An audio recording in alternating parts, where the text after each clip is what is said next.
Hello and welcome to FlightSim Alaska. I'm Dave, the armchair bush pilot.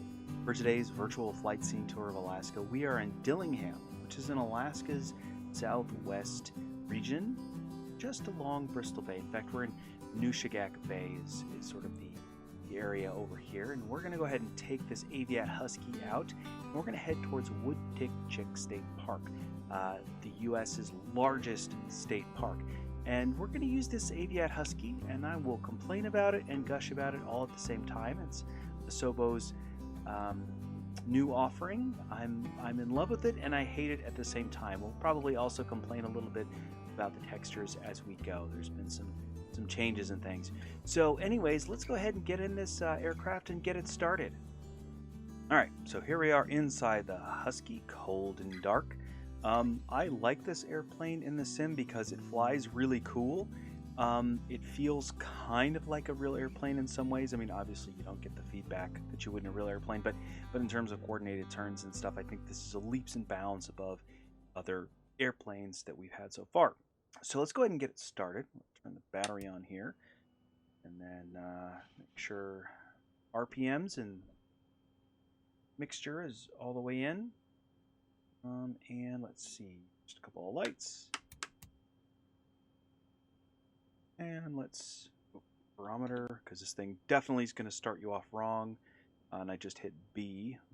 We're there to get that going. And let's start it up. Very, very, very nice. All right, turn everything on.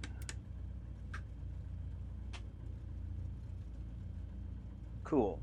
Very good. So I'm a little bit uncomfortable with some of the stuff on this aircraft so far. Like this whole thing on the right hand side is weird, and I'm having a hard time like tracking with it. I have no doubt that it's somewhat legit, but it's not what I'm used to. Another issue that I have, and this is my main key complaint, if we do anything here with this Garmin, it will absolutely crash to desktop. And I'm sure if you look at other content creators on YouTube, you're going to see them running this Aviat Husky, which is lovely in a whole lot of ways, but you're going to see them running without any kind of map here. And that's what I'm going to try to do today. So let's see. Other than that, let's go ahead and orient ourselves on the map. I talked about where we're at. Oops, that is not a map. Let's try the actual map. This is a map, not that one. Cool. All right, VFR map. So hopefully this won't crash us. Go ahead and make that a little bit bigger so you can see what's going on. So here's Alaska. Here is the Kenai Peninsula. Anchorage is just over here. I live up in this region. And Dillingham is down here. This here is Bristol Bay. Very, very fertile salmon areas down here. Very rich. I suppose fertile is the wrong word, but certainly rich. The fertile areas are up here where they spawn. And this here is Nushagak Bay. We're going to head up towards this series of lakes here. This is the Wood-Tikchik State Park. Again, it's the largest state park in the country. It's very, very big, and it butts up against the Togiak National Wildlife Refuge, which is generally over here. So that's where we're at. That's where we're headed. I wish I could tell you or show you how pretty it is in real life. I've heard stories about just how gorgeous this place is. But we're going to see what we see. I haven't actually been out there in the sim since the very, very first the first couple of months maybe that the simulator was even out last year at this point. So let's go ahead and try to get moving. I am on the variant of the Aviat with pontoons. The idea is we're going to go ahead and try to make a water landing somewhere. So let's see here. I went and got it started. Let's see. Parking brakes. All right. Oops. Doggone it. That looks... Okay, here we go. Let's go ahead and see what we can do. We're not going to muck with ATC today, I think. Parking brakes are already locked on us. It looks off.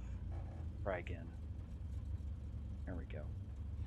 It'd be nice if I could figure out how to get my my rudder pedals set up so that I could just, tap the toe brake such that it would unlock, but doesn't really seem to work.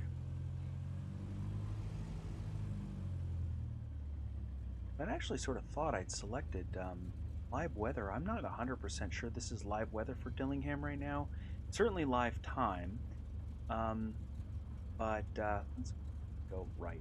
We'll just get on that runway. Go down runway 1, I guess. Yeah, anyways, as I was saying about the weather, it's miserable here in South Central right now as I record this. It's just now August, let's see, 11th. Who knows when I'll actually get this up. August 11th, 2021, if you're interested. But it could be nice down there, I don't know. Maybe I've got it set to not live weather. This is going to be fine. So Dillingham, let's talk about Dillingham for a moment. It's actually kind of a large community. It's what I would describe as a hub community. It's sort of a place where you would come in and then you might go to another small village around. Come in here is for the stopping point. You can get here from Anchorage on a 737 with Alaska Airlines, or maybe you're going to come in on a Dash 8 or something similar with maybe Penn Air or sort of a smaller carrier like that. Perhaps Raven still flies in here. I'm not 100% sure. But Dillingham is a community of about 2,300 people. It's pretty mixed in terms of demographics, Alaska Native versus non-Native folks. There's a tremendous amount of commercial fishing here. That's sort of one of the most important things that goes on, and it's important for everybody who lives. And I just cannot say that enough. As a researcher who looks at commercial fishing versus subsistence, let's say, that is to say people living off the land, I can tell you that commercial fishing is critically important to everybody. So that's what I know about that. Yeah, so we're about an hour's airtime outside of Anchorage. If we're to go to northeast, that's about an hour to get us there. Again, you can get here on a 737. I've never personally been to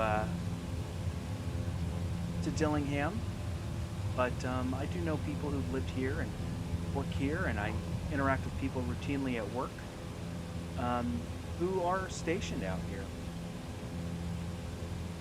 All right, let's try to pay attention to these things here. Let's see, let's lift the gear.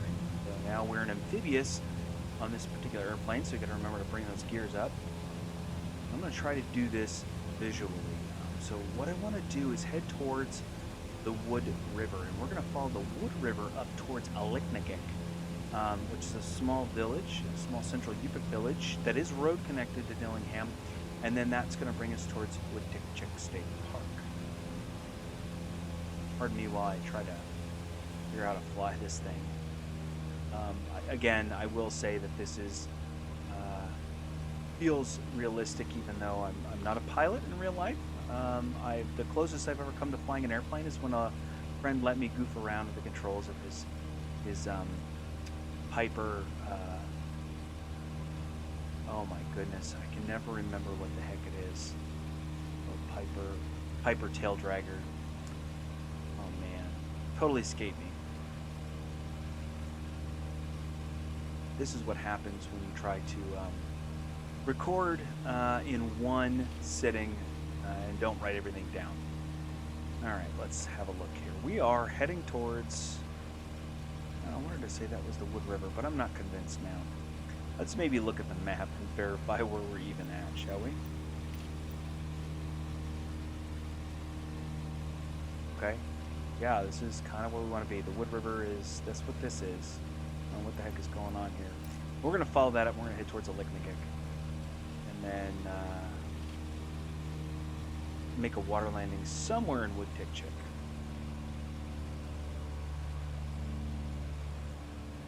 So out here, there's an awful lot of tundra, and that's fairly authentic. And that's kind of how it is out in western Alaska, Bristol Bay, where we're at, Bristol Bay region. This is sort of central Yupik territory. The Alaskan Native folks who been here forever and ever and ever.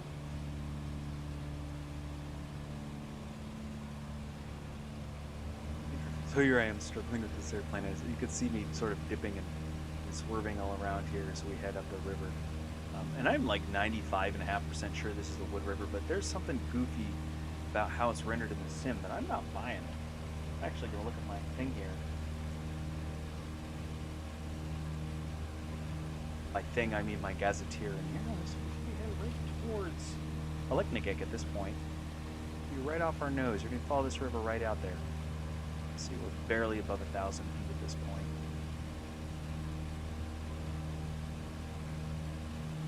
So, thinking about the Bristol Bay region, one of the things that's really important, I suppose, there's a ton of things that's important. I mean, one of the things is that there's a giant mine they want to put in that direction, the largest open pit mine in the world. If they decide to develop it, that'd be the Pebble copper and gold mine, and a lot of opposition to that, a lot of discussion, a lot of dialogue in this state about that mine.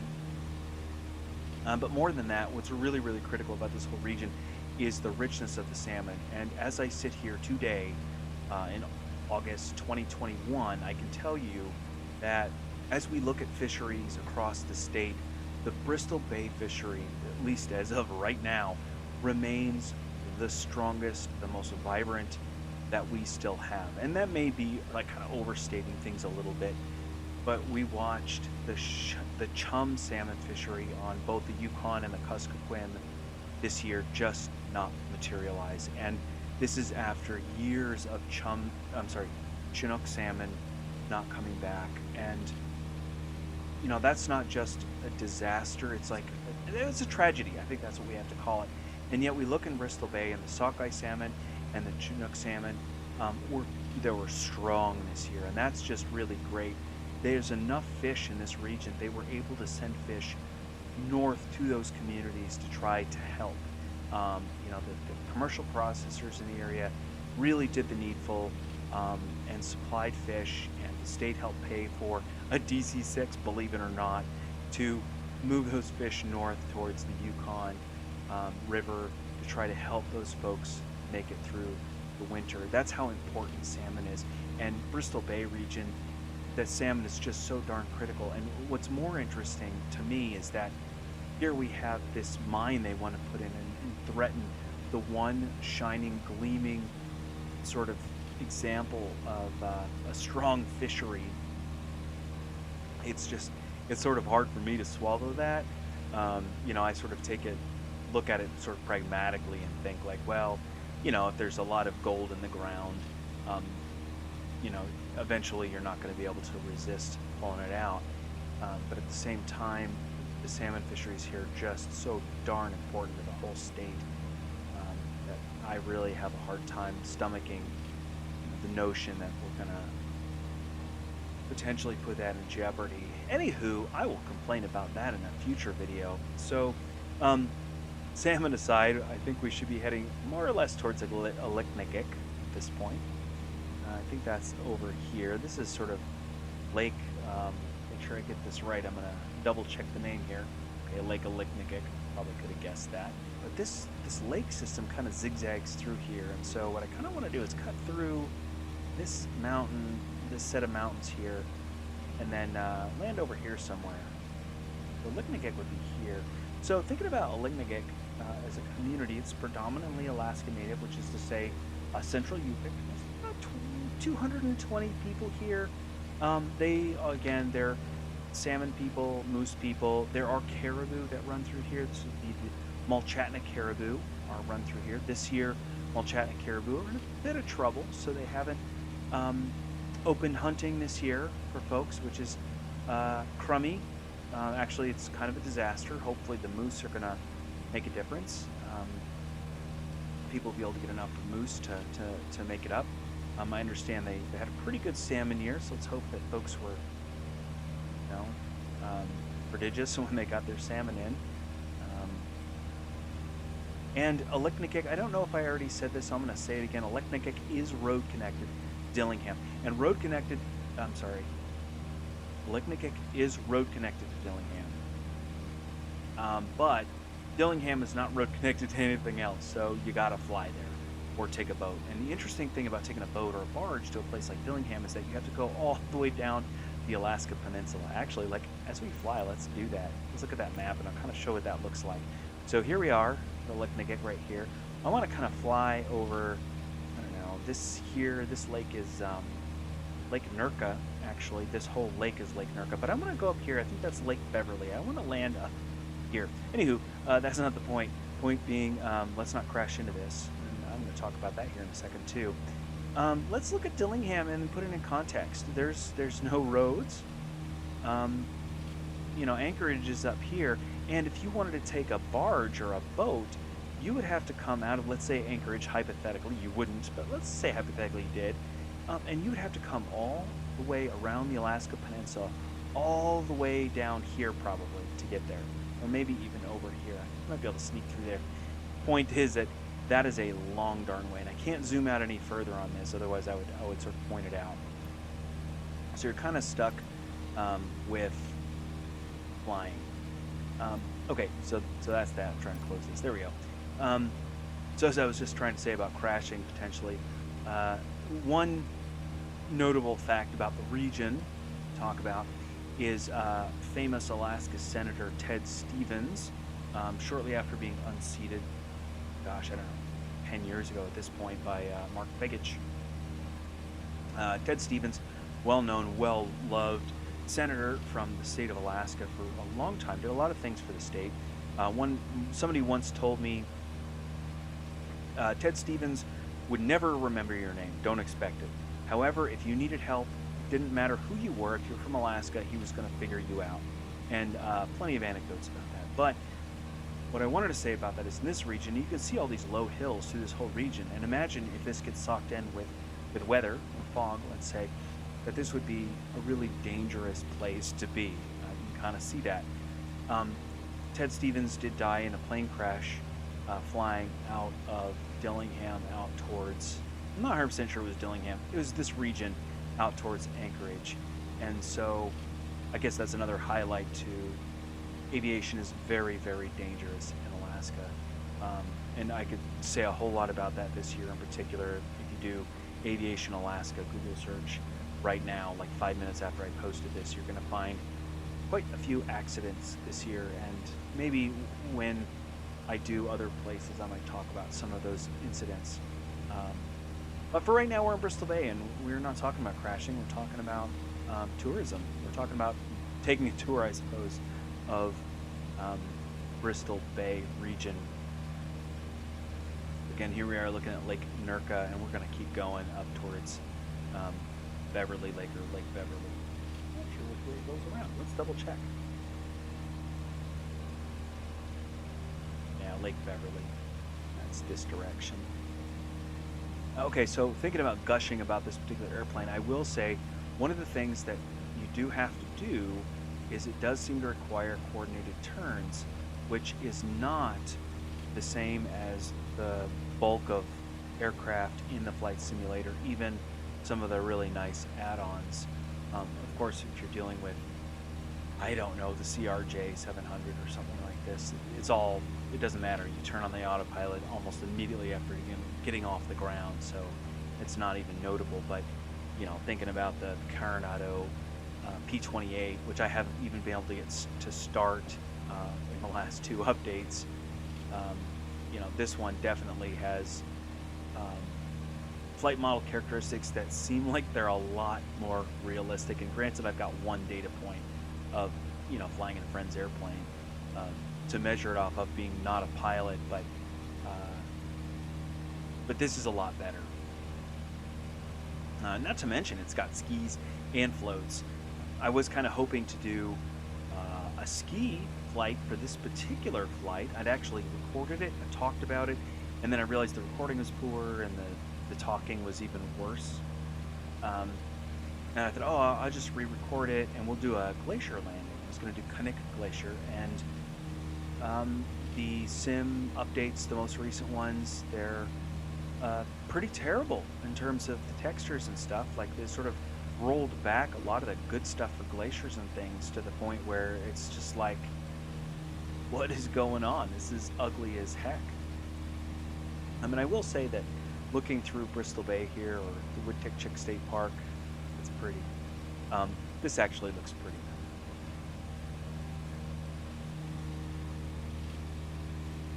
And again, I feel like it's probably true enough to life. Like I said, I've never flown here specifically, but I've been out to King Salmon, and we're not too far from King Salmon from here, and this is kind of legit. Kind of got, shrubby looking trees and then nice big stretches of, like, I don't know. Some of this is muskeg probably, and some of it's just kind of grassy grasslands, I suppose. If it wasn't going to take a million years, I'd actually fly us over there, but I don't want to have this be like a 7-hour flight scene tour, because literally nobody's going to watch 7 hours of me flying through the mountains, probably, of Alaska. So we have a couple minutes before we get out to Lake Beverly, so a couple of cool stories as we do this. Well, maybe one cool story and then one anecdote, I suppose. So I had a friend who's flown out here in his Piper Pacer. That's what it was. Remember a few minutes ago? I can't remember what his Piper was. That's what it was, his Piper Pacer. And he had it on floats, and he was telling me about how he'd come out here and, do moose hunting and things like this, and caribou hunting. And he told me about how clear the water was in some of these lakes, and how you could just see right to the bottom. So that's the anecdote. That's interesting. So now his dad, same guy, his dad was out over 4th of July this year, and we were talking about flight simulator and flying, and how I'm not a pilot and have no interest in actually flying an actual real airplane and dying, because that's what would happen to me. But these guys, this guy in particular, had spent tremendous amount of time being an old bush pilot in Alaska, and so his stories, he's always got great bonkers ones, and some really bad ones. But his story this summer, which was great, because this summer we got in the flight simulator, PMDG released the DC-6, and I was pretty excited about that because it's a very Alaska airplane. It's still flown today for air cargo. Northern Air Cargo, I think, flies those things out of Anchorage out to like places like Nome, for example. But so that was apropos. But what was cool about it was his experience in a DC-6.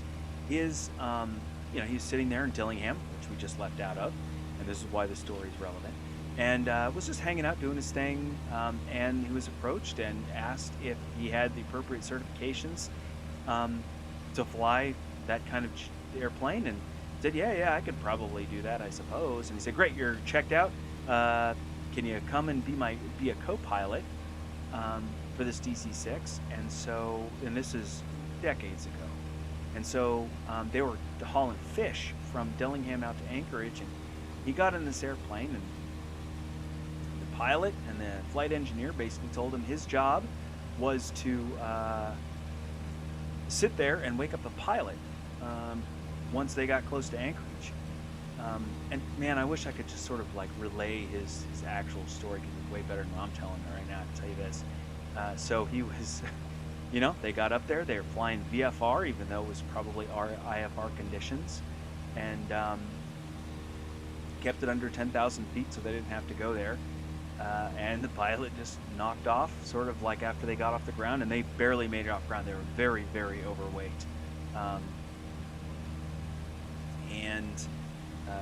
He just, his whole job was to sit there and kind of wake up the pilot when it was time. But the main thing about it was, the other part, I suppose, of the job was to pull up the landing gear at exactly the right moment. And the reason is because it was so overloaded. The airplane was not going to like take off. They basically were just going to get enough lift that there wasn't enough pressure on the landing gear to prevent it from coming up. So once they got to a certain point, pilot turned and nodded at our friend, and that was the signal to go ahead and pull that landing gear up. So he pulled it up, and they barely made it off the ground. The gear came up, so they clearly had enough lift, but they kind of floated along over Bristol Bay for a minute, over that Nushkak Bay, and that's, yeah. That's, I suppose, a lot of historical aviation in Alaska, is that kind of cowboy stuff here. There's probably no reason they should have survived that particular endeavor. So anyway, that's my very poorly told story, and I think we're getting pretty close to Lake Beverly here, and we're gonna land just over here. I get over this, and I have done this in the simulator before, and honestly, this looks better than it did the first time I did. I'm really disappointed right now, not here, because this looks great. I'm being honest, looks real nice. Um, but I'm extra disappointed in stuff around my hometown, Palmer, in the simulator, because it does not look this good, and I'm annoyed, like super annoyed. But this looks good. Look at this. Nice mountains here, nice lakes, great fishing out here. If you want to go, you know, fishing for trout, this would be a great place to do that. And most importantly, if you do want to do that, that's legitimately possible. You're gonna have to get a guide to take you out, but they do exist, and it is possible. It's a thing you can come and do. There's lodges all through here. There's a couple, if you look in the simulator, there's a couple that even show up in the sim. And heck, you could even take a boat up here, actually. Take the Wood River out to Eleknagek, and then come up this way. You could do that too if you wanted.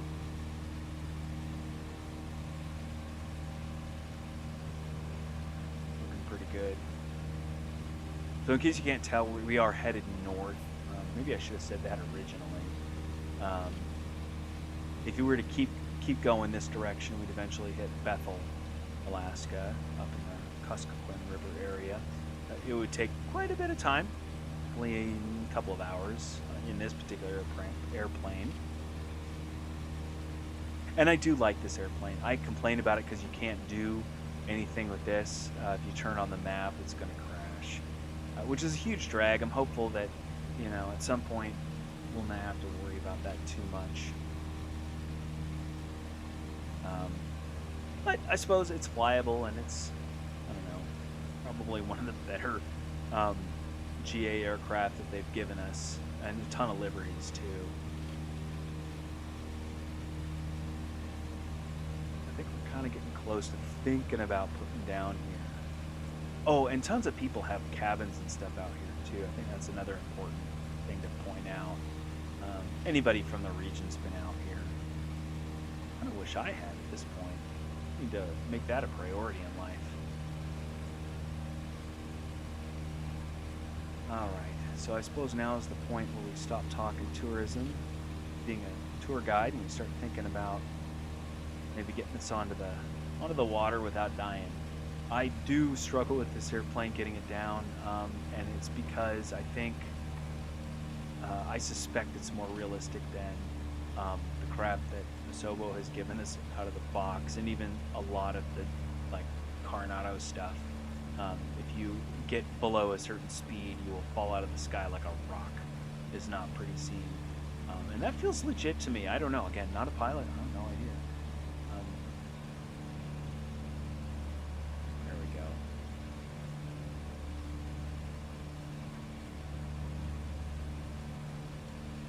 Slow things down.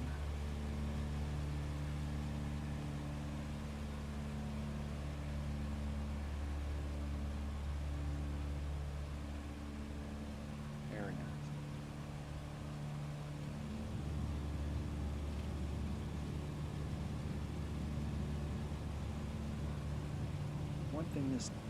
One thing this doesn't seem to have is an angle of attack, and I don't know if it's me or if it's just not in here, but that would be extra helpful in water landing.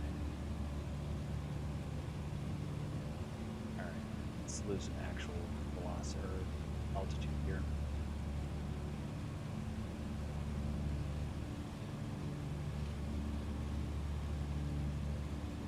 I have an idea this is going to be a little bit tough coming in this way because the sun is bothering me. Oh man, it's super legit though. That's exactly how it would be in real life, wouldn't it?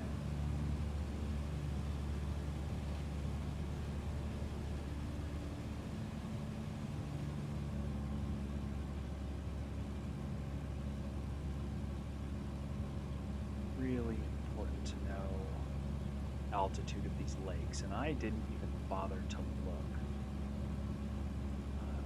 before I came out here. Gotta be darn close.